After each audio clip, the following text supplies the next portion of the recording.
গুরু শব্দটা সবাই শুনতে চায় না, সবার মনোপ্রত না। গুরুত্বপূর্ণ কিছু কথা। গুরু বললেই নাকি একটা অন্য ধর্মের কথা আসে, কিন্তু গুরু অর্থটা কি ভালো করে বুঝতে হবে, তাই না? গুরু অর্থটা কি বুঝতে হবে? গুরু মানে একটা পাওয়ার, একটা শক্তি।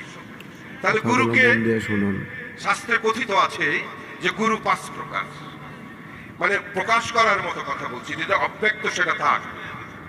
গুরু 5 প্রকার। প্রথম গুরু হলো মা। ঠিক। কি অস্বীকার করবেন? না না না, ঠিক। প্রথম গুরু হলো মা। তাহলে গুরু নাই এমন লোক নাই কেন?